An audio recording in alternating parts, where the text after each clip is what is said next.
bugungi yuzma-yuz deb nomlangan loyihamizning mehmoni O'zbekiston Respublikasida xizmat ko'rsatgan artist, taniqli ijodkor, kuchli aktyor Tohir Saidov. Bahol qudrat, o'zimni aqlim, zakovatim yetguncha shu tajribalarimdan kelib chiqib siz bilan hamsuhbat bo'lishga harakat qilaman. Aslida o'zi Tohir Saidov hayotda qanaqa inson? Tohirni ichida sizlarga ko'rinmas yana bitta Tohir bor. Endi odamiylik menda paydo bo'lyapti shekilli. So'nggi marotaba qachon yig'laganini eslay oladimi? Yolg'iz qolgan paytda u ham o'kirib yig'lab olishga, ichidagi dard va alam va qusurlarini chiqarib olishga haqli. Armoningiz Men ayta olmayman-da, mana she'ringdagi toshingni yo'qot, hammasi joyiga tushib ketadi. eng sevib ijro qilgan rolingiz teatrda? Jadidlarga qarshi bo'lgan rollarni juda ko'p o'ynaganman. Kim bo'lib tug'ilishni orzu qilardingiz? Bu savolingizga javob bermoqlik men uchun anchayin og'ir. Tohir Saidov aql insonimi, qalb insonimi? Assalomu alaykum, hurmatli kuzatuvchilar. Bugungi yuzma-yuz deb nomlangan loyihamizning mehmoni O'zbekiston Respublikasida xizmat ko'rsatgan artist, taniqli ijodkor, kuchli aktyor Tohir Saidov. Assalomu alaykum ustoz, xush kelibsiz. Va alaykum assalom. Xushvaqt bo'linglar. Ustoz, bugungi tashrifingizga binoan siz bilan ko'pchilik hayot yo'lingizdagi ijodingiz haqida, siz ijro qilgan rollar haqida yoki hozirgi kundagi qilayotgan ijodingiz haqida suhbatlashishadi. Bizning savollarimiz aksariyat sal boshqacharoq va yondashuvimizga e'tiroz bildirmaysiz degan umiddamiz.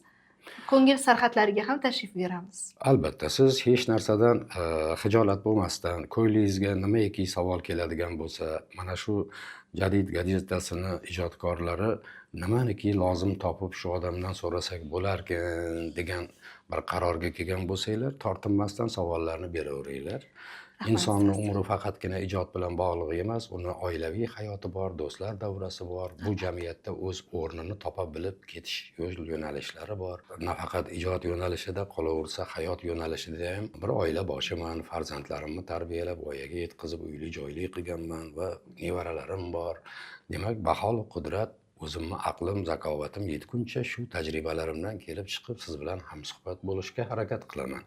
Rahmat ustoz. Demak, savolga yuzlanaman. Ustoz, siz ko'pincha o'sha kinoda, teatrda, kadr ortidan, sahna ortidan tomosha qilgan insonlar badjahl, qo'rs yoki bo'lmasam juda bir hayotga nisbatan zardali, salbiy inson deb tasavvur qilishadi. Sababi salbiy rollar mahoratli ravishda, mohirona ravishda ijro qilganingiz uchun xalq sizni tan olgan. O'zi Tohir Saidov hayotda qanaqa inson? Bilasizmi, bu nafaqat hozirgi kunda meni o'ynagan rollarim orqasidan tomoshabinlar shunday xulosa chiqaryapti. Bu aslida o'zi tegi shunday. Nimagaki odamni bu dunyoga kelishida kimdir bir chehrasidan nur yog'ilgan, kimdir bir ko'zlari quvnab kulib turgan, chiroyli deymiz biz bir so'z bilan uni. Umuman o'zi xunuk odamni o'zi yo'q. Hammasi o'z o'rnida, o'z yo'nalishida chiroyli. Tangri bekamu ko'st barchani birday yaratgan. Lekin shu odamlar nazdida xunuk degan va chiroyli degan topilmalar bor. Lekin men bolaligimdan ham hatto aktyor bo'lib el tanish u yoqda tursin, cho'chibiroq munosabatda bo'lishgan hamisha. U paytlari Sovet davrlarida shu sizni sochingizdan sal kaltaroq qilib mana shunday o'stirib yurish bizga urushga kirgan paytlari edi.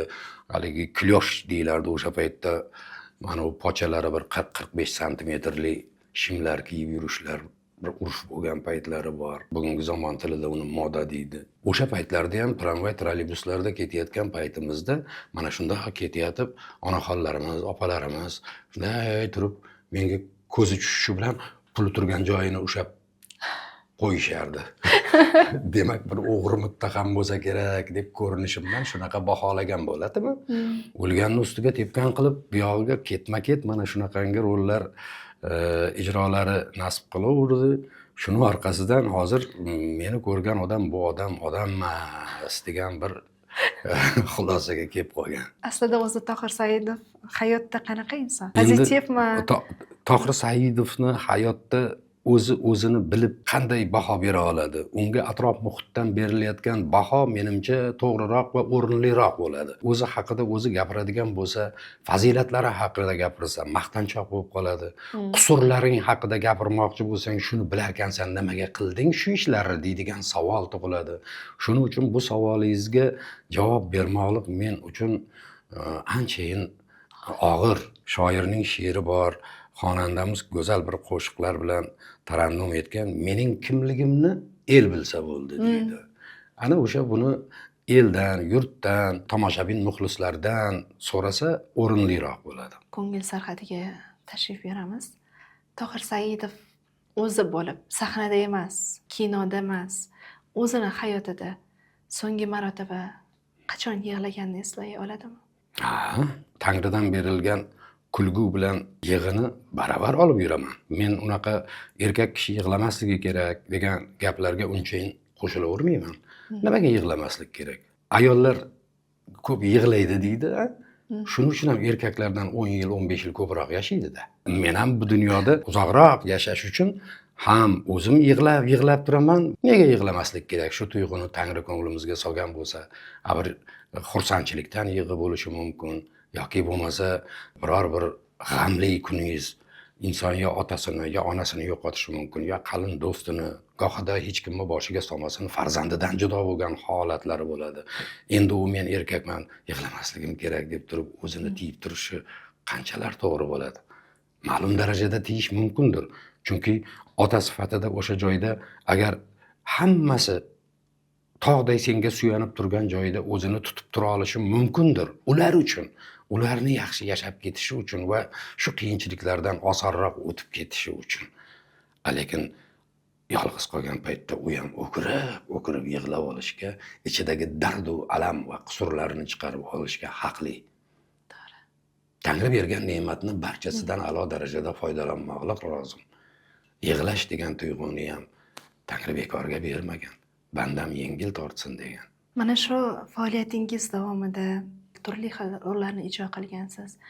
Bizni jadidlarimizning ham rollaridan nasib qilganmi ijro qilish? Jadidlarni rollarini qildim deb ayta olmayman va jadidlarga qarshi bo'lgan rollarni juda ko'p o'ylaganman. Usmon Azim qalamiga mansub Valijon Umarov teatrida sahnalashtirilgan Cho'lpon spektaklida o'sha butun atrofidagi shoir va fuzolalarini, jadidlarni hukumatga, NKVDga sotgan sotqin rolini berishgan, o'shani qoyilmaqom qilib o'ynaganman. Birinchi qaldirg'och degan spektaklda bu yerda o'sha Ma'sumani qaynatasi rolidaman. Bunda o'sha jadidlar bilan birgalikda hamfikr bo'lib yurgan ularni ustozini rolini ijro qilyapman. Endi odamiylik menda paydo bo'lyapti shekilli. Tohir Saidovni ota-onasiga ayta olmagan dil izhorlari. Ota-onamga ko'p gaplarni aytganman. Ayta olmay qolganim menimcha yo'q. Chunki men ularni eng asosiy narsa yaxshi ko'rishimni ayta olganman. Boshqa nima ham aytishim mumkin ota-onamga? Armoningiz qolmagan demak. Yo'q, armonsizman men. Men armonli odamman desam uyat bo'ladi. Nimaga men armoni bo'lish kerak? Xullas, onam juda yosh o'tib ketganlar. 38 yoshlarida o'tib ketdi. Otam-ku ulug' yoshlarga kirib olamdan o'tdilar. Hammalarining joylari jannatda bo'lsin. Vaqtida men hammasini yaxshi ko'rishimni ayta olgan baxtli odamlardan biriman. Otasi yonida, onasi yonida. Kimdir ayta olmaydi dil izhorlarini. Aytsin, u ota-ona unga aybdor emas, unga o'zi aybdor. U nima? Demak, ichidagi o'sha egoizm degan narsasini sindira bilish kerak va aytish kerak. Odamga nima uchun quloq berilgan, nima uchun ko'z berilgan? Xo'p, yaxshi gaplarni eshitsin deya quloq berilgan bo'lsa, onasining, otasining husn va jamolini ko'rsin deya ko'z berilgan bo'lsa, nega shularga qarab to'ymasligimiz va ularni quloqlariga yaxshi gaplarni eshittirib, ularni umriga umr qo'shmasligimiz kerak? Qilish kerak bu ishlarni. O'zini idora qila olmaydigan odamlar men ayta olmayman-da, mashiringdagi toshingni yo'qot, hammasi joyiga tushib ketadi. Tohir Saidov aql insonimi, qalb insonimi? Aqlga qarab ish qiladimi yoki qalbga quloq soladimi? Har xil holatlar bo'ladi. Aksariyat holatda. Hozir siz va shu atrofda meni ko'rib turgan tomoshabinlarimiz bir Tohirni ko'rayotgan bo'lsa, bu Tohirning ichida sizlarga ko'rinmas yana bitta Tohir bor. Ana o'sha Tohir har bir holatlarda menga bir yo'l yo'riq ko'rsatadi. Ko'nglimga soldi deydi bizda. Ana o'sha ko'nglidagi ichidagi Tohir bo'ladi o'sha ko'ngli. Bir yo'l ko'rsatadi. Ana o'sha yo'lni keyin aql bilan bir tosh taroziga solib ko'rib, ana indan keyin u ishga kirishiladi yoki bo'lmasa shuni to'xtatib basar toptirish kerak bo'lib qoladi. Bilasizmi, mana yosh bolachalar, jiyanlaringiz bo'lsa, o'shalarni bir eslang-da. Yo o'zingiznikini endi eslaysizmi yo'qmi bilmayman. Nima uchun yosh bolachalar tili chiqib chiqmasdan nimalarnidir gapirib yuradi? Uni o'zi tushunadi. To'g'ri. Atrofdagilar tushunmaydi. O'zini tilida gapiradi. O'zini tilida ichida unga suhbatdosh bo'lsa bo'lmasa gapirib yuradi nimalarnidir. O'ynayotgan paytida, ko'chada ketayotgan paytida yo boshqa holatlarda vijiri qilib yuradi-ku. O'sha odamni ichidagi ovozi. Yosh o'tib borgan sari ichki ovozni so'ndirib, undan to'g'ri miyaga yuborishga inson ko'nikma hosil qiladi-da. Demak, ko'ngildagi bo'lib o'tayotgan holatlarini yosh katta bo'lgandan keyin aqliga beramiz. Demak, aql insonsiz. Endi kim biladi shu? Ham ko'ngil, ham aql ikkalovi bir-biri bilan qo'shilgan joyda bir muvaffaqiyatli natija hosil bo'lishi mumkin deb o'ylayman. O'ynagan rollaringizni ijro qilish jarayonida sizga shu tavsiya qilingan rol ijro qilishingiz kerak, lekin u sizga ma'qul kelmadi. Mana shunaqa holatlarda ham aqlga quloq solasizmi yoki qalbingiz aytganini qilib, yo'q, o'ynamayman bu rolni deb tashlab ketasiz? Bilasizmi, agar teatr yo'nalishi bo'yicha keladigan bo'lsak, men shu teatrda aktyori va xizmatchisiman. O'sha yerda rejissyor va badiiy kengash tomonidan berilgan rolni o'ynashga majburman. Nimagaki men shu yerdan maosh olib turib oila boqaman. Muntazam ish joyim meni teatr.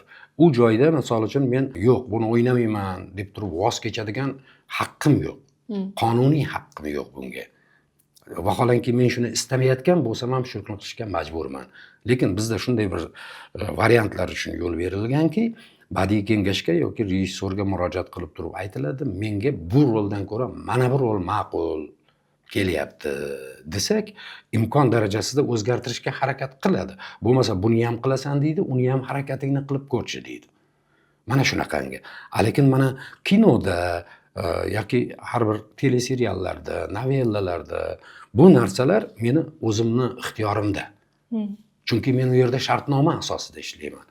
Chunki o'sha shartnomaga men yo'q, siz bilan bu rol uchun shartnoma qilishni istamayman deydigan bo'lsak, u meni bo'ynimga ip solib majburlashga haqqi yo'q. Qonuniy haqqi yo'q. To'g'ri. Kino va teatr Tohir Saidov uchun qaysi biri muhimroq? Aytib o'tdingiz teatrda, lekin o'sha teatr va kinoni o'rtasida bo'lgan jarayoningizda tanlov imkoniyati berildi. Qaysi birini tanlardingiz?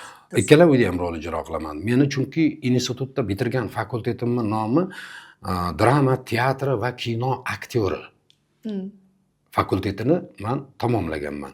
Demak, kino ham menga begona emas, teatr ham begona emas. Men hozir demak ikkalovida barobar parallel ravishda ish ijodimni davom ettirishga qonunan ham haqli odamman. Shuning uchun men unisidan voz kechding, bunisidan voz kechding degan narsani unchalik o'ylab ham ko'rmaganman. Uni hozir men bir narsa deb sizga to'laqonli, chiroyli bir javob ham keltira olmayman. Qanaqa qilib men misol uchun teatrdan ketishim mumkin? Mustahkam o'sha joyda o'rnashib, endi rang-barang rollarni o'ynab turgan joyim, ijodim uchun yaxshi bir yo'l ko'rsatib turilgan joy bo'lsa, nima uchun men kinoda o'ynamasligim kerak yoki undan voz kechishim kerak? Chunki kinoda ham mana shunaqangi katta ajdodlarimiz haqida chiroyli filmlar suratga olish jarayoni uchun yaxshigina start berilgan bo'lsa davlatimiz tomonidan, prezidentimiz tomonidan. Demak, eplash kerak bu narsalarni. Bunaqa imkoniyat, bunaqa tarixiy davrni qancha ustozlarimiz balkim orzu qilib yetolmasdan bu dunyodan o'tib ketgandir. Demak, kasbingizdan faxrlanasiz. Albatta.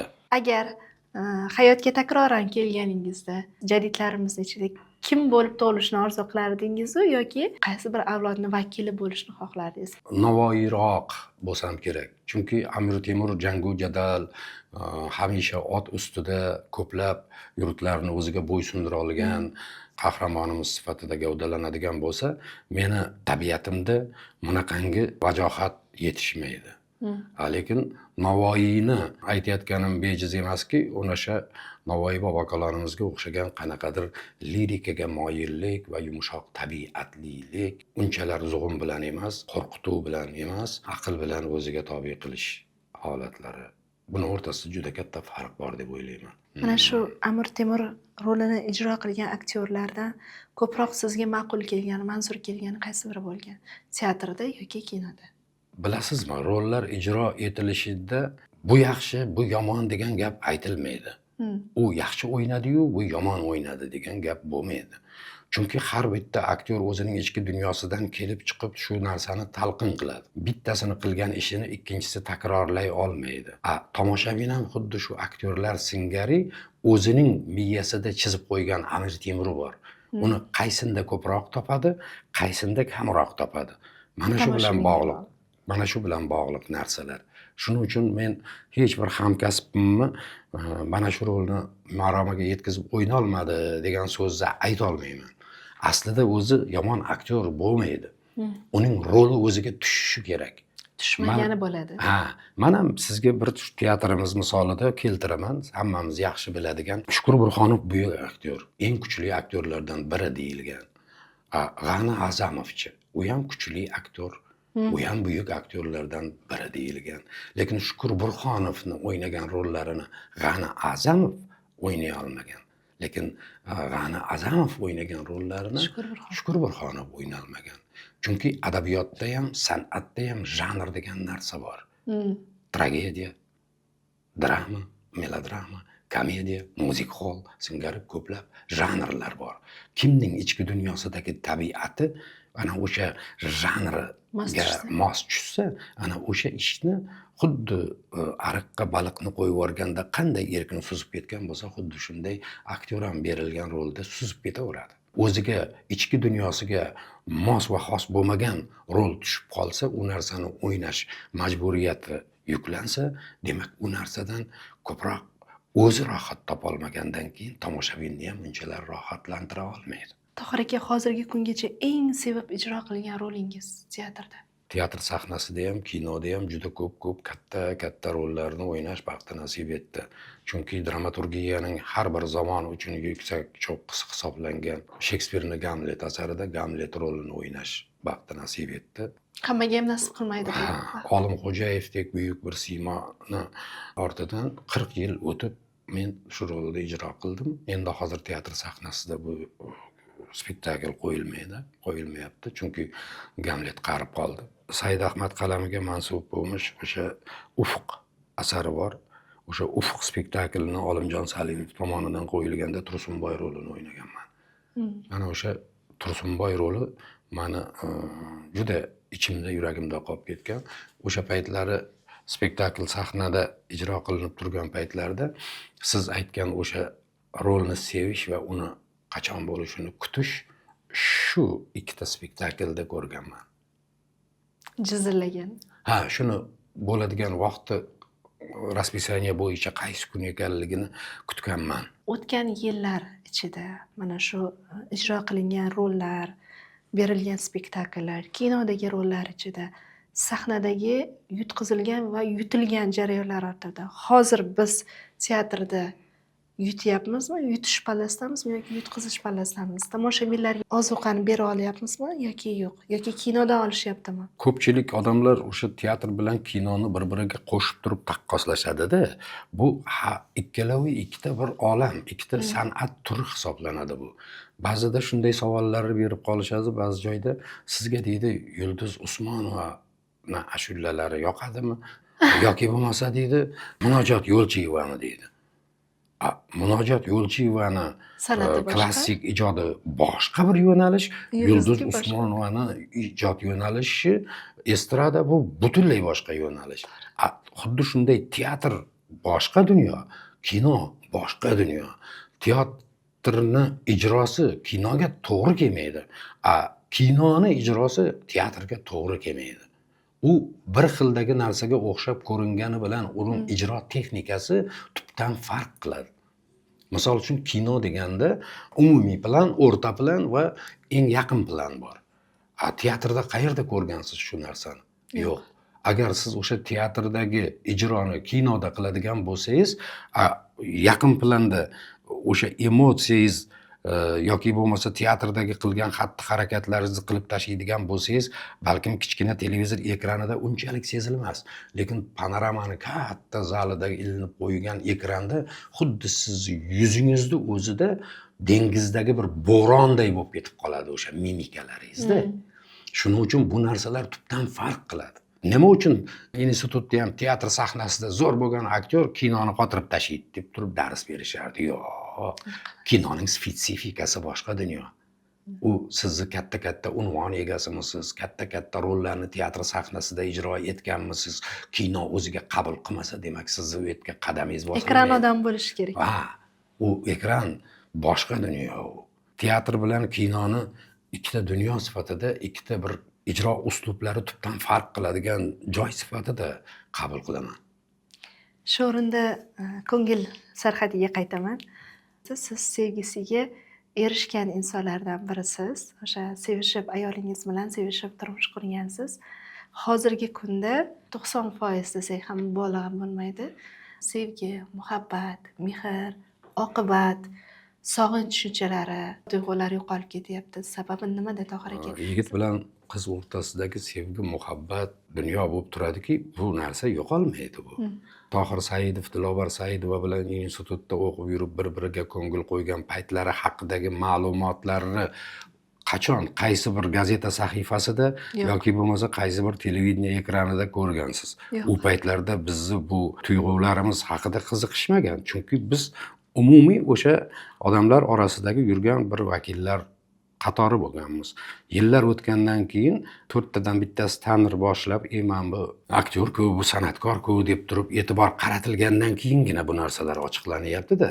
Chunki hozirgi yigitlarimiz, qizlarimiz o'rtasida bu narsani yo'qolib ketyapti degan narsaga men unchalik qo'shila olmayman. Chunki ular hali o'zlari ularning muhabbati haqida gapirish uchun bo'y ko'rsata olgani yo'q. Ertami, kechmi baribir ana o'sha qizimiz, yigitimiz el orasida bo'y ko'rsatgan paytida uning muhabbatlari uzoq yillar o'rganiladi va unga shunday savollar beriladi. Bundan mustasno bo'lmaydi.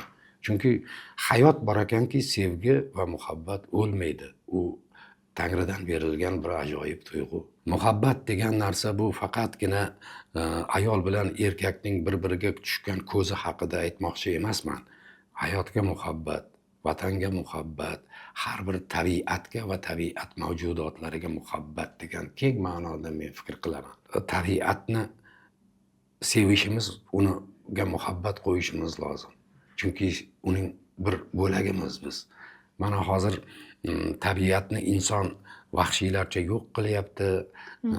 U bu degan gaplar juda ko'p quloqqa chalinadi va o'sha narsalarni guvohi ham bo'lib turibmiz. Aslida insoniyat o'z uyimizga o'zimiz o't qo'yyapmiz-da. Qalbimizga Tangri bergan pok muhabbatni o'zimiz poymol qilib, uni yoqib yuborish uchun qadam bosyapmiz-da. Afsuski. Shuning uchun bu narsalarga keng qamrovli holatda qarab, har bitta tabiat bergan kundan, mavjudotdan va ana shu go'zallikdan bahramand bo'lib turib umr ko'rish kerak. Yaratgan egam bandalariga, nafaqat bandalariga, jamiki mavjudotlariga havodan nafas olishni birday berdi. To'g'ri. Suvni ich bo'yicha mana xohlaganingcha ich. Quyosh nurini beminnat senga berib turibdi. Hammaga baravar. Birovga ko'proq, birovga kamroq emas. Endi qarangki, u yoqdagi siz iste'molingiz uchun yeydigan ovqatingizga mehnat qil deyapti. Demak, sen mehnat qilsang, mana shu 3 ta berilgan ne'matidan Allohni foydalanib, mehnatingga bog'liq narsa seni qorningga tushadi. Kiyim kechagingni to'g'rilash kerak bo'ladigan bo'lsa, qani mehnating ko'rsatadi uni ham. Yaxshiroq bir libos kiyasanmi yoki qopdan tikilgan narsa kiyib yurasanmi? Bu yog'i mehnatingga bog'liq seni. O'tirish turishing, yashashing, demak sening qilayotgan mehnatingga bog'liq bo'ladi bu yog'i ham. Bir kapada o'tirasanmi yoki bo'lmasa chiroyli zamonaviy uy qurib o'tirasanmi? Buning uchun mehnat talab qilinadi. Demak, sen dangasa bo'lib turib yotaveradigan bo'lsang, na qorningga yaxshi ovqat tushadi, na egningga yaxshi kiyim kiyiladi, yoki bo'lmasa sen yotib turadigan joy, makon qay darajada bo'ladi. Bu hammasi o'zingga bog'liq bo'lgan narsalar. Tohir Saidovni qalb jarohati bilan jarohatlash osonmi tilda yoki tana jarohatini ko'tarish qiyinroqmi? Ikkalovi ham qiyin menga. Jismoniy og'riqlarga ham bardoshim unchalik kuchli emas. Vahma bosib qoladi. Voy oyog'im og'ridi, voy belim og'ridi, yotishim og'ridi desa, men unaqangi vahima bo'ladi. Biz uyimizda eng o'shanaqangi dardga chidamsiz menman. Keyin Til og'rig'i bilan berilgan. dil og'rig'i bilan bo'ladigan bo'lsa ham u ham menman. Qaysidir gap menga ma'qul bo'lmaydigan bo'lsa, shu ichimda o'sha narsalarni analiz qilaveraman. Kimlardir borki, meni yostiqqa bosh qo'yish bilan xurrak tortib uxlab qoladi. Men ko'p bilaman-da bu narsani, chunki biz gastrol safarlarida, kino syomkalarda, gostinitsalarda birgalikda ishchilar bilan turamiz-ku. O'sha turilgan paytda ko'raman, shundoq keladi, guppa tashiydi, qiladi maza qilib. Hech narsa o'ylamaydi. Lekin menda shu narsa yostiqqa bosh qo'ygandan keyin kunim sarhisobi ketadi. Vijdoningiz bilan hisoblashasiz. Nimaga bugun ulgurdim, nimaga ulgurmadim? Nega men mana shu narsani bundoqroq qilsam o'rinli bo'lardi-yu deb ertangi kun uchun tayyorgarchilik, bugungi qilingan xato va nuqsonlarni ertangi qaytarmaslik uchun mulohaza qilinib, ana undan keyin qandaydir o'zim uyquga ketaman. Mana sizni haligi bir savolingizni ozgina yo'lda qolib ketdi, boshqa narsa bilan chalg'ib, teatrni bugun kino bilan bizni jalb qilish borasida bir savol berdingiz-ku. Yutyapmizmi, yutqizyapmizmi deb. Yo'q, biz hech qachon yutqizib bo'lgan emas, bo'lmaydi ham. Chunki har zamonga bir zamon, har zamonni o'zini shoiri, o'zini aktyori, o'zini badiiy asarlari, har sohadagi fozil mutaxassislari bo'ladi. Hozirgi yoshlar mana bo'lmaydi, yoshlar yomon. Yo'q, biz prosta o'zimiz uchun bittagina so'zni topib olganmiz, yomon deblar degan. Aslida ularni qilayotgan ishini biz qila olmaymiz. Qachonki yoshlarni qilayotgan ishi, yurayotgan yo'li, gapirayotgan gapi senga ma'qul bo'lmay boryaptimi? Sen o'zingni bir tekshirib ko'r, qarib ketayotganingning dalolati bo'ladi bu. Bugungi telekommunikatsiyani tushunmaysan, internet, IT hech qanaqangi narsani tushunmaysan. Hatto o'sha maktabdan bolang yo institutdan o'g'ling kelgunga qadarli televizorda, DVDga ulanmay o'tirganimiz qancha. Shuning uchun bugungi zamon yoshlarni men juda qadrlayman. Aqlli, esli, ajoyib o'g'lonlarimiz, qizlarimiz bor. Chunki bu natijalari jahon miqyosidagi o'z tengqurlari bilan o'rtasida o'tayotgan musobaqalarda isbotini qilishyapti. Sport sohasida, san'at sohasida yoki ilm, matematika, fizika, kibernetika sohalarida hammasida bugun dunyo bo'ylab har bitta rivojlangan davlatdagi tengqurlari bilan bellasha oladigan darajada va o'sha joyda katta muvaffaqiyatlar qozonib kelish bizni juda quvontiradi. Endi ularni bir rag'batlantirib turaylik, barakalla bolalarim deylik, mana bu narsang to'g'ri, mana buni bunday qilsang yana ham yaxshiroq bo'lardi degan ishlarni qilishimiz kerak bo'ladi-da. Biz ularni bir narsa o'rgatmasdan turib ulardan talab qilishga haqqimiz yo'q. Aksariyat hollarda biz ularni boshiga urib tashlayapmiz-da, sen odam bo'lmaysan deb. Aslida o'zimiz odam bo'lib olaylik. Ana undan keyin ulardan nimanidir talab qilaylik. Odamiylik degan bir me'yorni qay darajada bo'lishi kerakligini ularga uqtira bilishimiz kerak-ku. Tomoshabinlarimiz uchun ham qiziq, kuzatuvchilarimiz uchun ham o'sha har bir insonning bolalik chog'lari bo'ladi, bilasiz. Kimdir eslay oladi, kimdir eslay olmaydi. Misol uchun o'sha onangiz aytgan allarni eslay olmasligingiz mumkin, lekin otangizdan eshitgan ertakni eslashingiz mumkin. Sizda ham bormi shunaqa xotiralarimiz? Allasini eshitganman, onamni nega eshitmayman? Esingizda bor? Chunki biz 8 ta bola bo'lganmiz.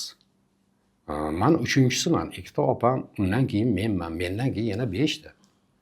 Xo'p, onamni allalari ukalarimga aytganini eshitib, maroq bilan maza qilganman men. onamni allasi menga nisbatan aytilgani esimda bo'lmasligi mumkin. Ukalarimga, singillarimga aytilganida u menga ham aytilgan. Ukamni yelkasini qoqib aytgan allasi yonida yotgan menga eshitilmaydimi? Yo menga ta'sir qilmaydimi? Bittagina yetmay turgan joyi meni yelkamni qoqmaganlarda ukam borligi uchun. Oldin o'rnida men bo'lganman-ku. Men uzoq yillar ona allasini eshitib bahra olgan insonman. Mehriga to'ygan inson. Albatta. Afsus, umrlari qisqa ekan. Shu imkonimiz boricha shundoq ko'z oldimizda, quloqimizda allalari turibdi. Endi men dunyoga bitta o'zim kelib turib, men faqat menga aytilgan allani unutib qo'yib, unaqa emas-da. Biz endi serfarzand oilamiz. Ertaklarchi? Ertaklarni men endi otam ertaga aytib berib o'tirmasdilar-ku, buvim rahmatli ko'p aytib berardilar. Bizda ena deydi. Albatta, alpomishlarni, hammasini o'sha aytib bergan Zumrad qimmatlari yo boshqa ertaklar, o'zbek xalq ertaklaridan juda ko'p narsalarni bizga o'sha enamiz aytib berganlar. Uni o'tkazib qo'yibmiz. Shundoq ayvonda Layli va Majnunlarni aytib berardi, Farhod Shirinlarni aytib berardilar. Shu. Keyin men bu diniy tomondan o'sha kalima qaytarishlarni, suralarni shu yotgan holatimizda aytib, bizga har kuni takrorlab yodlatganlar. Tohir Saidovni hozirgi kunga kelib topgan va yo'qotganlari. Farzandlarimni, nebiralarimni topdim, ota-onamni yo'qotdim, enamni yo'qotdim. Ko'p yaqinlarimni o'sha yo'qotdim. Shular haqida ayta olishim mumkin. Bu hayot deganini o'zi topish bilan yo'qotish oralig'i. Kimnidir yo'qotsang, kimnidir topasan, kimnidir topsang, kimnidir yo'qotasan. Hayot charxpalagi shunga qurilgan. Abdulla Qodiriyning O'tgan kunlari romanida Kumush bilan Otabekni ijrosini ham spektaklda ham teatrda ham spektakl qilib qo'yilgan. O'shanda siz kitobini mutolaa qilgan inson sifatida, teatrni ko'rgan inson sifatida, kinosini tomosha qilgan inson sifatida, ijrochi, o'sha aktyor sifatida, sahna ortidagi odam sifatida qaysi birini mohirona qilib ijro qilinganini tasavvur qilasiz yo ayta olasiz? Bizni miyamizga bolaligimizdan singib qolgan o'sha O'lmas Alixo'jayev bilan Gulchehra Jamilova tomonidan yoritilgan Kumush bilan Otabek. Homid ham xuddi shunday Hamza Umarov tomonidan yaratilgan Homid. O'sha narsadan keyin boshqalarini u darajada nafaqat men, ko'pchilik shu filmni ko'rgan odamlar qabul qila olmasa kerak deb o'ylayman. Sizni yoshlikdan tomosha qilib, rollaringizni ko'pchilik meni ko'rsa, hayqadi, qo'rqqanlari ham bo'lgan. Balki shunaqa ko'rinishimdir deb aytdingiz, lekin mana bugun jurnalist sifatida emas, shaxs sifatida, inson sifatida qayta kashf qildim sizni. Tohir Saidov aslida kim degan savolimga o'zimga javob oldim. Bu javobda Tohir Saidov hech kimga o'xshamagan bir samimiy inson. O'zini dunyosi bor va hech kimdan hech qanday manfaat kutmaydigan inson deb qabul qildim. Bu qanchalik to'g'ri? Haqsiz. Sizni xarakteringizdan kelib chiqib, so'zlaringizdan, samimiyatingizdan kelib chiqib, salbiy rolni qanday ijro qilgan ekanlar Tohir aka? Mana shu Sug'diyonani Meni esla degan Sug'diyona degan filmi bor edi. Sug'diyonani otasi rolida, nogiron otasi rolini ijro qilgansiz. Shu ijroyingizda shunchalar mohirona rol ijro qilgansiz. Otasi juda bir yomon inson bo'lsa ham, ichadigan, nogiron inson bo'lsa ham Sug'diyona otani tashlab ketmaydi. Va shunaqa jarayoni kelganki, o'sha yigit Farruh Soyev ijro qilganlar, o'sha bo'g'ib o'ldirishgacha boradigan sahnalarni shunchalik mohirona ijro qilgansizki, o'sha paytdagi Tohir Saidovda ko'nglida qanaqa kechirmalar chiqqan, o'sha rolni ijro qilish jarayonida qo'rquv, siz hozir yuqorida aytib o'tdingiz, qo'rqadigan insonman, og'riqlarga yo'qman, dil og'riqlariga ham yo'qman, oxirlab qolaman deb. Kinodagi rollaringizdagi og'riqlar qanaqa kechgan sizda? Bilasizmi, bu o'zi aslida uni qizi emas. U yetimxonadan borib o'sha qizni oladi. O'zini hech kimi yo'q. Uni yaxshi ko'rgani o'sha buni qamalib chiqqanini hisobga olib, u otam senga bermaydi deydi. U bir prokurorning qizi bo'ladi. Shu bilan u qizni o'ziga qiz qilib turib olib ketadi-da. U yerda o'sha rahmatli Bahrom Yoqubov bilan bir maslahatlashgan holda Farruxni o'sha kirib kelishi va unga qaraldi, bu o'ldirgani kelganligi aniq. Chunki u turmaning baland pastliklarini hammasini tushungan, maktab o'tagan, inson psixologiyasini juda yaxshi his qila oladigan odam bo'ladi-da. O'sha olib ketayotgan paytda dedim, buni hech kimi yo'q-ku. O'ziga o'zi janoza o'qisin dedim. Shunaqa qilsam dedim. O'sha janoza o'qib bir narsalar ovoz qilib nima qilsak dedi, kinomizni o'tkazmay qo'yishi mumkin dedi. Men aytdim, mani dedim, nimangiz shart emas, shunday ijroni o'zida o'ziga o'zi janoza o'qib turib potaqa tortib ketayotganini labimni qimirlashidan odamlar biladi. Dedim-da. Shu suvning ichida muzika qo'yib yuravering siz u yog'iga dedim. Salbiy qahramonlarni ijrosi odamlarni esida ko'proq qoladi, fazilatlarga ega bo'lgan bosh qahramondan ko'ra. O'zi aslida bilasizmi, ijobiy qahramonlarning bir 70-80% muvaffaqiyatini salbiy qahramon keltirib chiqaradi. Nimagaki, agar o'sha qahramon yengib bo'lmas bir katta kuchga ega bo'lsa, har bitta odam puf deganda uchirib yuboradigan emas. Qancha salbiy qahramon qudratli bo'lsa, uning ustidan g'olib bo'lgan ijobiy qahramonga qarsak va tahsinlar aytiladi. Bir turtsa yiqiladigan dushman bilan kurashib g'olib bo'lgan odamga kim qarsak oladi? Shuning uchun ham bizga o'xshagan salbiy qahramonlarni ijro qiluvchi yigitlar nazarda tutayotgan silliq yigitlarni bir 80-90% obro'sini olib beramiz. rollarni ijro qildingiz, aktyor bo'ldingiz, el yurtga tanildingiz. Xalq tanladi va hali hanuzgacha xalq sizni sevib, kuzatadi, sizni hurmat qiladi va rollaringizni bajonidil bahra olib tomosha qilishadi. Siz mana shu hayotga kelganingizda, agar aktyorlik kasbini tanlamagan bo'lganingizda qaysi kasbni tanlagan bo'lardingiz? Elimizda bir naql bor, er yigitga 70 hunar oz degan. Men o'zi qishloqda bir yigiti bo'lsam, mol boqib katta bo'lganman, dehqonchilik qilib katta bo'lganman. Demak, bu ikkita hunar ham menga yiroq ish emas. O'sha ishlarimni qilib ham Xorazmda sholi yekib ham men kunimni ko'raverishim mumkin edi va bo'laverishim mumkin. Qurilish borasida keladigan bo'lsak ham, o'sha yoshligimizdan uy qurilishi bo'yicha o'sha qishloqda, keyin shaharga kelganimizdan keyin ham uy joyimizni qurilishi bormi yoki bo'lmasa uyimizni remontlari boshqalari bormi, o'sha narsalarni qilish borasida ham o'quvim keladi. O'qituvchilik qiladigan bo'lsam ham maktabda yomon o'qituvchi bo'lmasdim. Qaysi bir sohaga sho'ng'isam, o'shanga bor bisotim, borlig'im bilan kirishadigan odatim bor. Men ko'p ishlarni qilib ketaverishim mumkin. Bu aktyorlik bir qandaydir yo'l qilib qolgan bir ishimda. Balki Alloh yuqtirgan talantdir. Balkim shu. Tohir aka, bugungi dildan qilingan suhbat uchun o'zingizni, qalbingizning tubida yashirinib yotgan so'zlaringiz bo'ladi. O'sha qalb eshingizni ochib, o'zingizni sirlaringizni, dil izhorlaringizni aytganingiz uchun, vaqt ajratganingiz uchun sizga o'zimizni minnatdorchiligimizni bildiramiz, cheksiz minnatdorchiligimizni va kelasi ko'rsatuvlarimizda, loyihalarimizda sizni kutib qolamiz.